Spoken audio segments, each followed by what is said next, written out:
살아계신 주의 영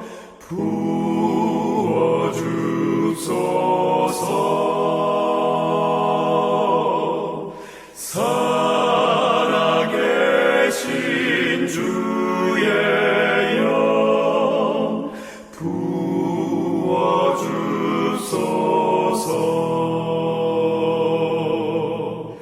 새로 지은 내 마음 속에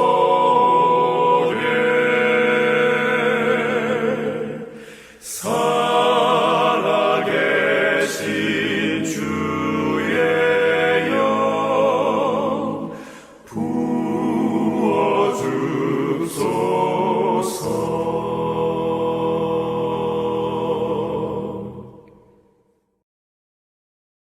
하늘에 계신 하나님 아버지, 오늘도 성령님의 도우심으로 이 안식일을 맞이하게 하여 주심을 감사드립니다. 비록 교회에서 모이지는 않았지만 각자가 유튜브로 영상으로 예배 보게 되지만 하나님의 한 성령 안에서 모든 지체가 모여 예배드림을 감사드립니다. 지금은 코로나로 역경 가운데 있지만 우리 성도들은 이 나쁜 일들을 통해서 더욱 주님께 가까이 가게 할 수 있게 되었음을 감사드립니다. 이 경험이 장차 더 유용하게 하나님을 섬길 수 있는 준비 과정임을 깨닫고 하나님의 계획에 동참하는 심령이 되었습니다. 이 과정을 통하여 하나님을 앙망하는 일에 모두가 혁심해서 주님에 대한 신뢰와 믿음이 더욱 커지기를, 깊어지기를 간절히 소망합니다. 그래서 우리가 하나님을 아는 지혜와 지식이 넘쳐서 성령님을 통해서 충만케 하여 주시옵시고 주님 안에 날마다 거하게 하여 주시옵소서. 지나간 날들을 돌아볼 때 우리는 온전치 못하여 죄인으로서 부끄럽기만 합니다. 말로써 내 이웃에게 또 내 가족에게 상처를 많이 주었습니다. 감사하지 못하였습니다. 정말로 바보같이 살았습니다. 어리석게 살았습니다.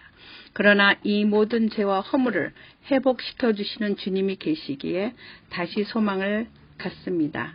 다시 하나님처럼 우리도 온전히 살아가기를 앙망해 봅니다. 예수 그리스도가 저희를 위하여 대신 십자가에 죽으시고 우리가 죽을 그 자리에서 우리를 살려주셨습니다. 나의 죄와 허물을 통회하며 다시 회개하는 심령을 주셨습니다. 예수님은 지금도 저희들에게 사랑을 베푸십니다. 저희들도 예수님과 같은 사랑을 베푸는 사람이 되기를 소망합니다. 상처난 자리를 싸매시고 치료해 주시고 자녀로 삼아 주셨습니다. 그러하신 예수님의 그 온전한 그 사랑에 믿음과 신뢰를 다시 한번 드립니다. 주님 사랑합니다. 저희를 회복시켜 주셔서 감사드리고 저희를 주님의 자녀로 인쳐주셔서 감사드립니다. 오늘도 성령 하나님 저희를 인도하여 주옵시고 우리의 모든 것 주님께 맡기며 순종하는 사람이 되기를 원합니다. 오늘 단상에 서신 박석규 목사님 하나님의 권능으로 붙잡아 주시고 선포하는 하나님의 말씀에 우리 모두 은혜 받는 성도들이 되게 하여 주옵소서. 또한 가을에 있을 김대성 목사님의 전도회 때 우리 교회 성도님들의 인도하는 구도자들과 이웃들이 다 모여서 하나님의 성회에 하나님의 자녀들로 가득 채워 주시옵소서. 성령의 역사가 일어나게 하여 주시옵소서. 이 모든 것 다 이루어 주실 것을 감사드리며 우리를 구원하신 예수 그리스도의 이름으로 기도드리옵니다. 아멘.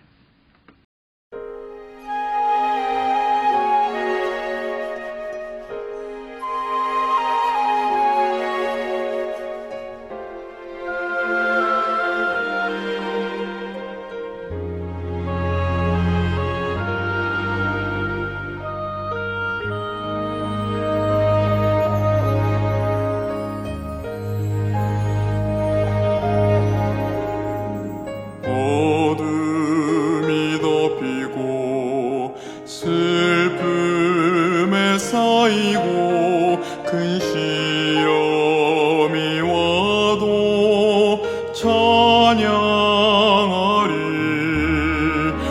속에 감추인 이모화가 있으니 나 주님 뜻대로 살아가리라.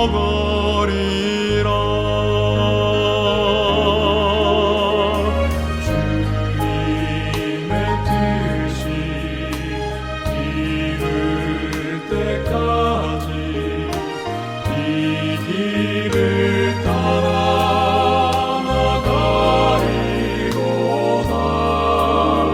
다른 흔들리지 않네 주가 잡아주시니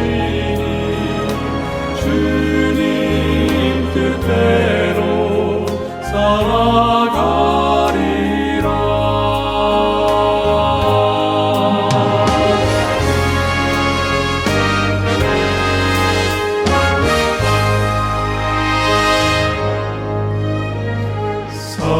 사망의 권세 나 무섭지 않네. 찬양할 때에 어둠은 없네. 그 세상 주 예수 내 앞에 가시니 나 주님 뜻대로 따라가리라.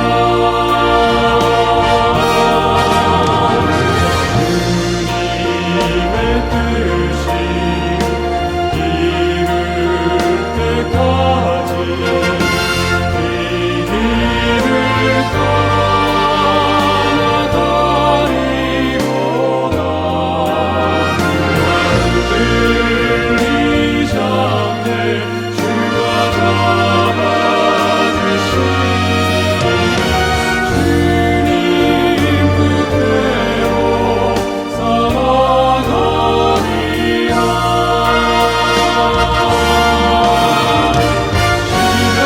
시련이 올 때 주 바라보고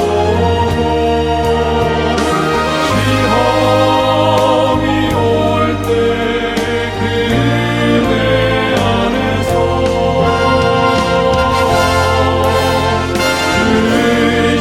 의지하리. 주님의 뜻이 이룰 때까지 이 길을 따라가리로다. 나 흔들리지 않네 주가 잡아주시니 주님 뜻대로 주님 뜻대로 주님 뜻대로 살아가리라.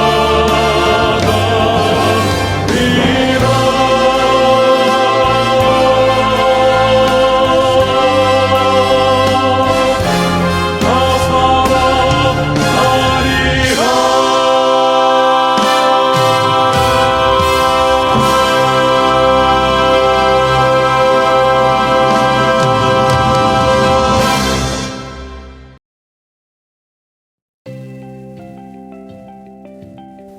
행복한 안식일입니다.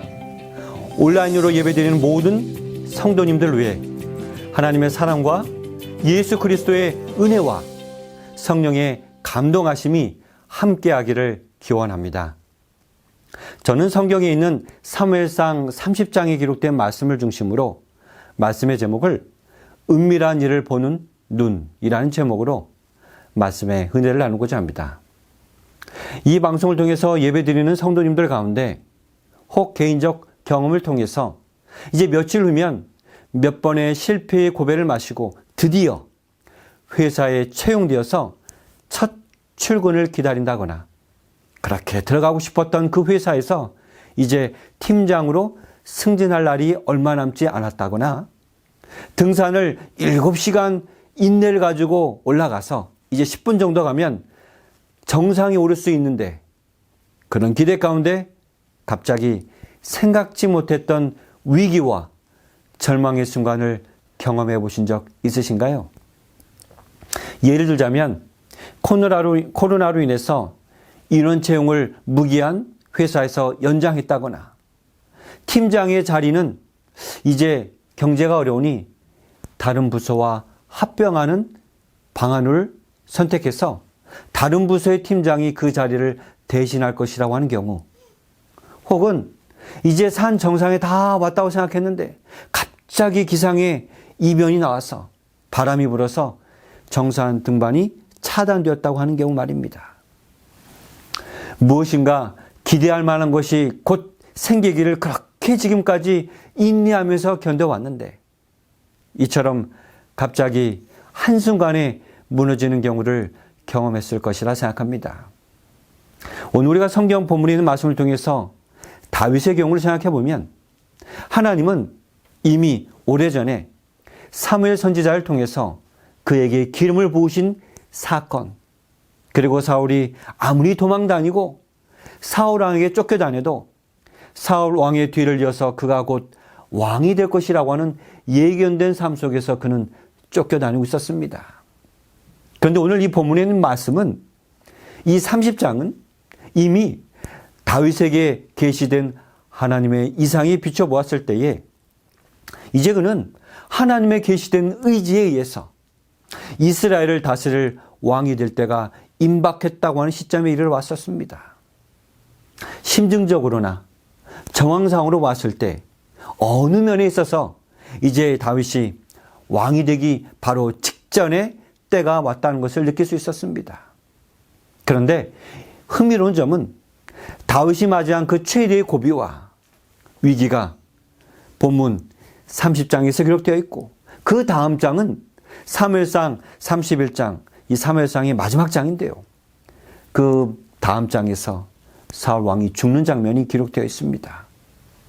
그러므로 다윗 자신이 예측할 수 있는 그 심증과 기대, 그리고 오늘 이 말씀을 통해서 함께 살펴보고자 하는 모든 성도님들, 그리고 하나님의 계시된 이상에 비춰보았을 때에 이 30장은 다윗이 왕이 되기 전 하나님의 은밀한 이상이 기록된 장은 아닐까, 저는 말씀 묵상하면서 그런 생각을 하게 되었습니다. 무슨 내용인지 궁금하시죠?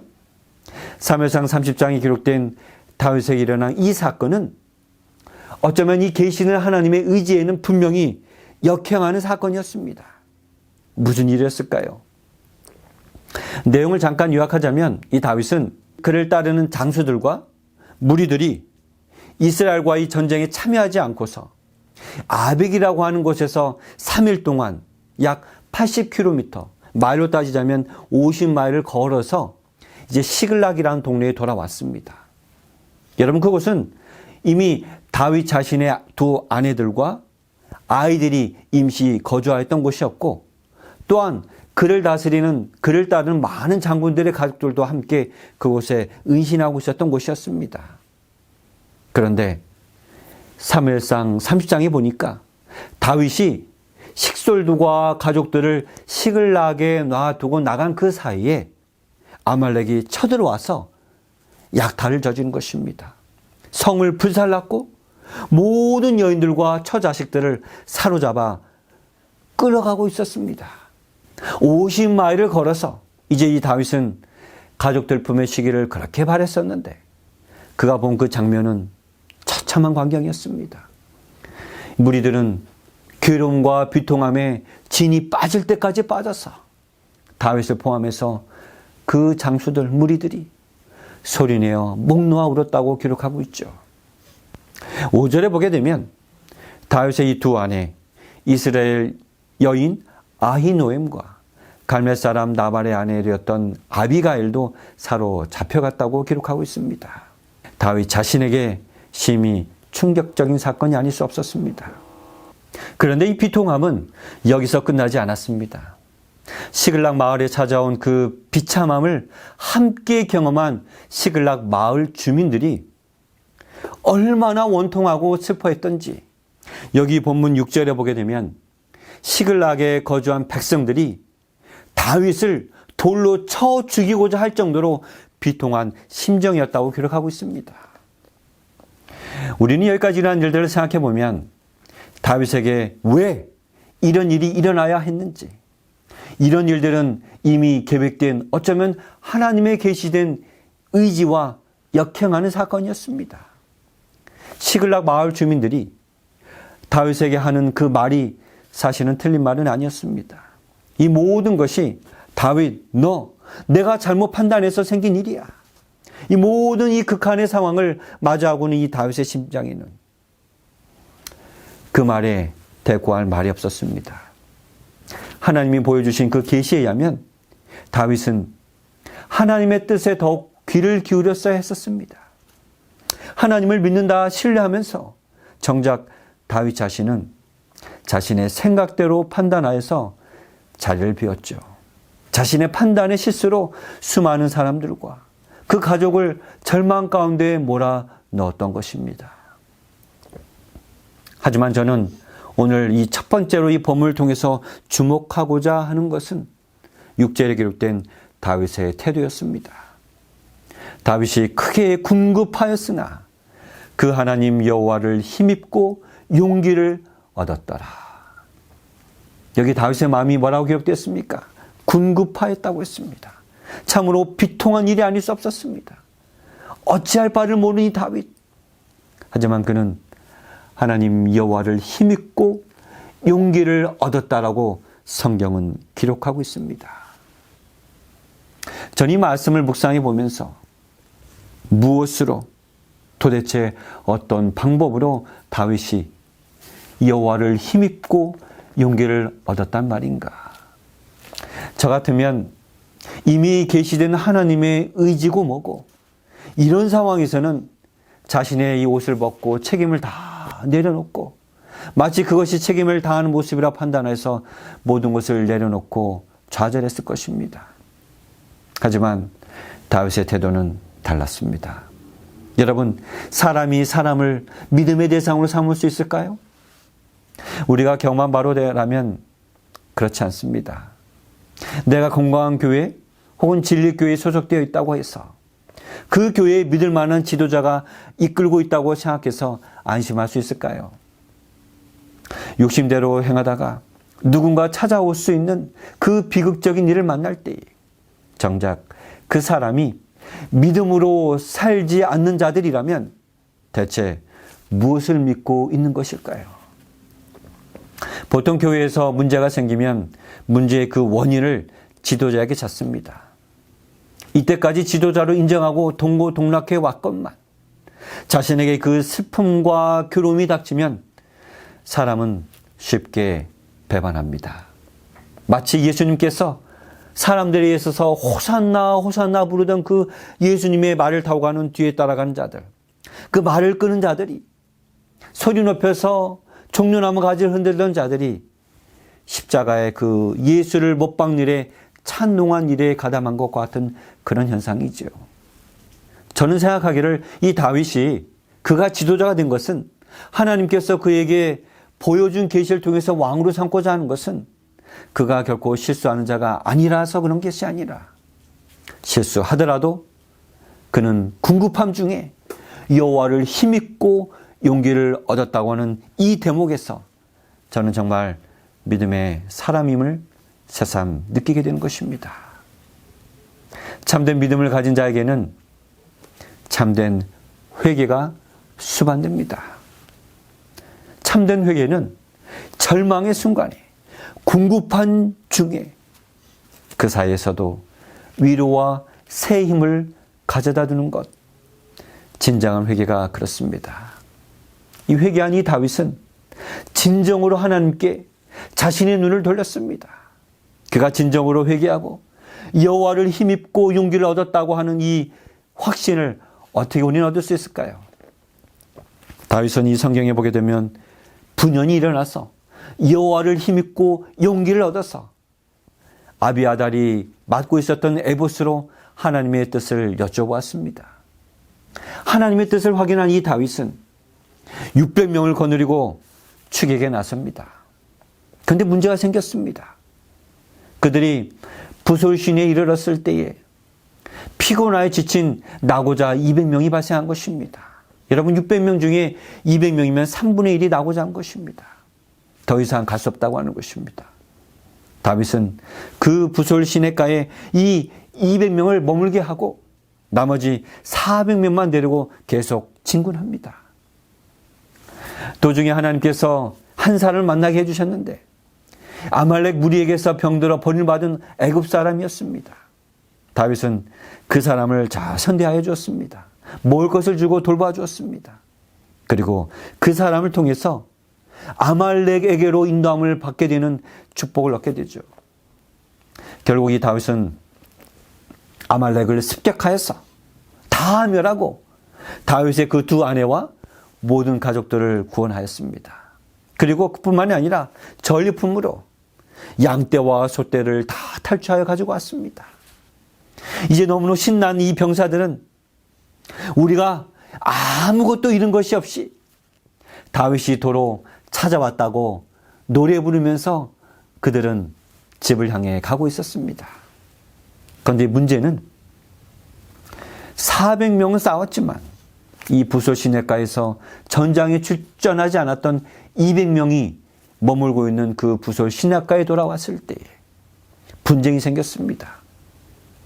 다윗과 함께한 이 400명의 이 용사들이 함께 싸우러 가지 않았던 이 200명들에게 전리품을 배분해 주지 말자는 것입니다. 그들은 악한 자하고 불량배들이다. 그들에게는 도로 찾은 처자들만 넘겨주고 전장에서 취득한 전리품은 절대 분배해주면 안 된다고 주장하는 것입니다. 여러분이 이와 같은 상황이 있다고 한다면, 다윗과 같은 입장에 처했다고 한다면 어떤 결정을 내리시겠습니까? 저는 이 대목을 읽으면서 하나님의 은혜를 입은 전리품을 분배해주는 태도 또한 은혜롭게 분배해주는 다윗의 모습을 보게 된 것입니다. 다윗이 가로되 나의 형제들아 여호와께서 우리를 보호하시고 우리를 치러 온 그 군대를 우리 손에 붙이셨은즉 그가 우리에게 주신 것을 너희가 이같이 못하리라. 이 일에 누가 너희를 듣겠느냐? 전장에 내려갔던 자의 분깃이나 소유물 곁에 머물렀던 자의 분깃이 일반일지니 같이 분배할 것이라 하고. 여러분이 성경에 보게 되면 소유물 곁에 머물렀던 자가 누굽니까? 바로 남아있던 200명의 군사를 말하고 있는 것입니다. 그리고 25절에 기록하기를 그날부터 다윗이 이것으로 이스라엘의 율례와 규례를 삼았더니 오늘까지 이러니라고 기록하고 있습니다. 하나님께로부터 받은 은혜를 다윗은 은혜로 다른 동료들에게, 전장에 나가지 않았던 자들에게도 공평하게 분배해 주는 것, 이것이 오늘날까지 율법이요 규례라고 하는 말에 저는 생각이 잠겼습니다. 그뿐만이 아닙니다. 더 나아가서 이 다윗은 시글락으로 돌아와서 유대 장로들로부터 시작하여서 여러 성읍의 각 사람들, 그리고 특별히 30절에 보게 되면 헤브론에 있는 자에게 탈취물, 즉 전리품을 선사해 주었다고 기록하고 있습니다. 여기 기록된 이 수많은 사람들은 그동안 다윗이 도피 생활을 할 때마다 알게 모르게 도운 그 지역의 사람들이었습니다. 다윗은 여호와께서 주신 그 승리의 기쁨을 자신의 동족들과 함께, 나에게 도움을 준 모든 사람들과 함께 나누기 원했던 것이죠. 이 일들은 참으로 백성들에게 큰 가마를 선사할 만한 왕과 같은 면모였습니다. 그런데 흥미로운 사실은 이 일 후에 이제 다윗이 온 이스라엘의 왕이 되는 기름 부음을 받는 그날, 여러분 성경에 보게 되면 다윗이 어디에서 기름 부음을 받았습니까? 그때 전리품을 나눠줬던 사람들의 축하를 받으면서 그곳 헤브론에서 그는 기름 부음을 받았습니다. 이에 이스라엘 모든 장로가 헤브론에 이르러 왕에게 나아오매 다윗 왕이 헤브론에서 여호와 앞에서 저희와 언약을 세우매 저희가 다윗에게 기름을 부어 이스라엘 왕으로 삼으니라. 우리는 여기까지 이 내용을 살펴보면서 본문을 통해서 두 번째로 살펴보고자 하는 요지는 바로 은혜를 받은 자가 어떻게 그 은혜를 선대하고 배분하는지, 왕으로서의 품위를 지닌 이 다윗의 성품을 우리는 살펴볼 수 있었습니다. 다윗이 하나님의 은혜를 알 뿐만 아니라 그가 받은 이 하나님의 은혜를 공평하고 분별력 있게 그리고 후하게 선사해 주었던 모습, 결국 그가 후하게 선사한 사람들, 그 동네에서 왕으로 기름 부음을 받았던 역사적 사실을 보면서 저는 이 본문을 통하여 하나님의 자녀는 그 어떤 상황에서든지 하나님의 은혜를 선전하는 자가 되어야 한다는 생각을 하게 되었습니다.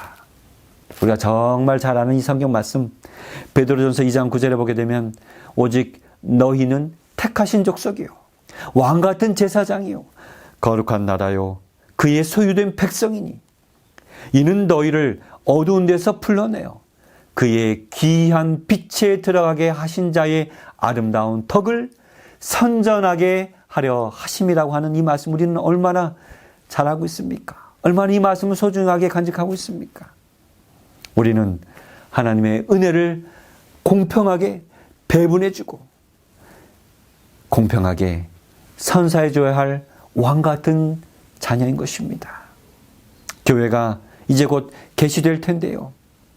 우리가 책임 맡고 있는 그 자리에서 일할 때에 때로는 모든 사람이 다 참여하지 아니하고 누구는 나와서 일하고 또 누구는 일 안 했으니까 일 안 한 사람에게는 이런 혜택에서 명단에서 제외시키고 빼고 이런 일 하지 마십시다. 우리가 받은 은혜를 공정하게 후하게 은혜대로 나눠주고 많은 사람에게 선사해주는 그런 왕과 같은 기쁨, 왕과 같은 성품을 지닌 자가 되었으면 얼마나 좋을까요? 만약 우리가 형편에 못 미쳐서 함께 마무리하지 못한 사람이 있더라도 그런 사람에게 은혜로서 대하고 후하게 선사해 준다면 우리는 다윗과 같이 왕 같은 제사장의 모습을 지닌 자로 성장할 수 있을 것입니다. 그런 사람이 그리스도의 은혜를 아는 자라고 말할 수 있는 것이죠. 우리 주님께서 받은 이 은혜를 받은 대로 나눠주되 할 수만 있으면 은혜를 받은 대로 공평하고 후하게 선사하는 자가 되어야 될 줄 믿습니다. 마지막으로 세 번째 이 본문을 통해서 제가 묵상한 내용은 바로 하나님의 은밀한 섭리에 관한 내용이었습니다.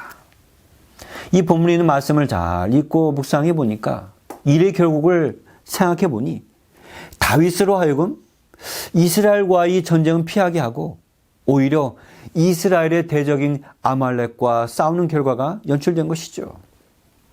하나님은 다윗에게 언약하시고 불완전한 모습 속에서 하나님께서 택하신 자를 어떻게 이끄시고 세우시는지를 하나님께서 인도하신 은밀한 섭리 가운데서 우리는 보게 되는 것입니다. 분명히 다윗에게 주어진 이 위기는 그의 불순종의 대가였습니다. 하지만 하나님께서는 그가 선택한 이 잘못된 길을 통해서도 은밀하게 이루어 주시는 하나님의 섭리를 그의 삶을 통해서 보여주셨습니다. 다윗이 한때 아주 크게 궁핍했지만 그 위기를 통하여 오히려 자신이 하나님의 여호와 하나님을 힘입고 용기를 얻을 수 있는 계기로 섭리해 주셨습니다. 다윗이 왕이 되기 전에 그는 하나님의 그 은밀한 섭리로 말미암아서 왕 같은 자로 연단되어야 하였습니다. 하나님이 계획한 길은 아니지만 인간의 욕심에 끌려 잘못된 길로 갈 수 있으지만 그 속에서도 하나님은 은밀히 역사하시는 섭리로 말미암아서 선을 이루어주시는 분을 우리는 본문을 통해서 보게 되는 것입니다. 우리는 요셉이 총리가 되어서 이제 형제를 만나서 상봉할 때 한 그 말을 기억합니다. 요셉이 뭐라고 말했습니까? 형들 앞에서 하나님이 은밀히 계획하신 그 의지에 대하여 고백하기를, 형님들이 나를 팔려고 넘긴 것이 아닙니다. 하나님이 은밀한 계획하심으로 내게 팔려왔다고 고백하고 있는 것입니다. 형들은 나를 해하려고 하지만 하나님의 그 은밀한 섭리로 말미암아 이스라엘 백성을 구원하시려고 나를 형들보다 먼저 이 애굽 땅으로 보내셨다고 고백하셨습니다. 나를 이 애굽 땅으로 보낸 이가 형들이 아니고 하나님이시고, 하나님이 곧 나로 이 애굽의 통치자로 삼으시기 위해서, 애굽을 통치하는 관리자로, 청지기로 세우시기 위해서 나에게 은밀한 계획을 통한 시련과 절망을 경험하도록 허락하셨다고 하는 고백이었습니다. 여러분, 요셉의 이러한 고백은 아주 즉흥적인 감정의 고백이 아니었습니다. 그의 오랜 생활 동안 그가 경험으로 알아온 그 하나님, 언제나 자신에 대해서 신실하신 하나님, 그 하나님이 얼마나 은밀한 방법으로 그 선한 능력으로 그를 인도하시는지에 대한 신앙 고백이었던 것이죠. 하나님께서는 오늘날도 그리스도인들 생애에서 이와 같은 방법으로 일하십니다. 나쁜 일이 일어나는 것을 하나님께서는 매번 막아주시는 대신에 우리 하나님은 그 나쁜 일들로 통하여 우리의 영적 유익을 도모하십니다. 하나님께서 의도적으로 우리에게 유익이 되지 않을 그 사건이 일어나게 허락하신 경우는 결코 없으십니다. 예레미야 29장 11절에 우리가 너무나도 잘 아는 말씀이 있습니다. 여호와의 말씀이라 너희를 향한 나의 생각을 내가 아나니 평안이요 재앙이 아니니라. 너에게 미래와 희망을 주는 것이니라.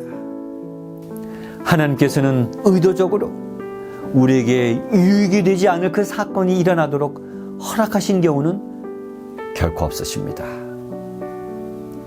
사랑하는 성도 여러분, 오늘 말씀을 통해서 우리가 한 주간 어떠한 삶을 살아야 할지 우리는 알 수 없지만 은밀한 일을 통해서 내게 보여주신다고 약속하신 우리 주 하나님께 다윗과 같이 때로는 궁급한 중에서도 여호와로 인해서 힘을 얻고 용기를 얻게 되시기를 간절히 바랍니다.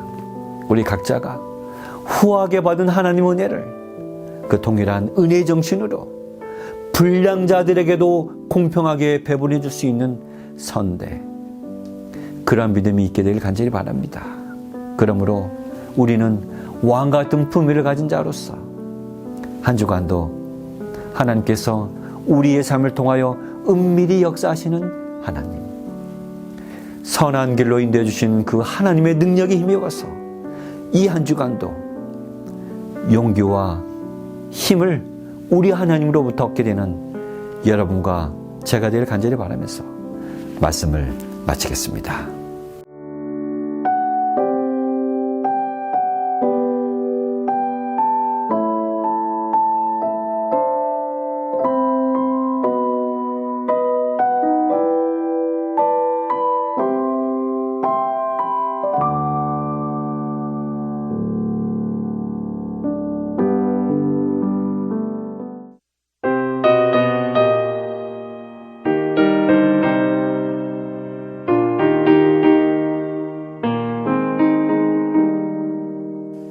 내가 지금 사는 곳 주의 크신 은혜요 주를 믿게 된 것은 더욱 크신 은혜라.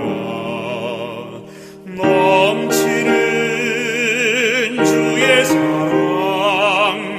놀라운 주의 은혜 날마다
은혜가 충만하신 우리 주 아버지 하나님, 오늘 온라인 예배를 통하여 예배드릴 수 있도록 인도해 주셨사오니 감사합니다.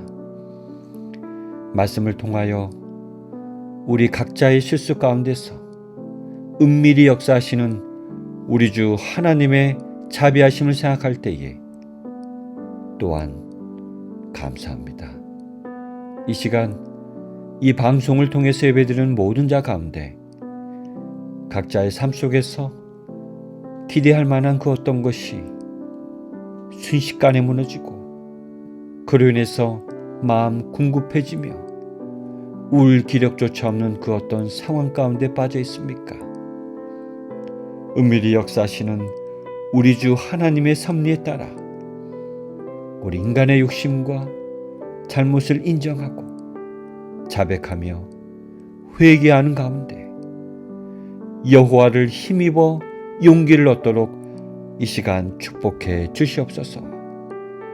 여태까지 후하게 주의 사랑을 받아왔습니다. 그 은혜를 이제는 왕 같은 품위로 동료에게 이웃에게 선사하고 베풀도록 은혜 내려주시옵소서.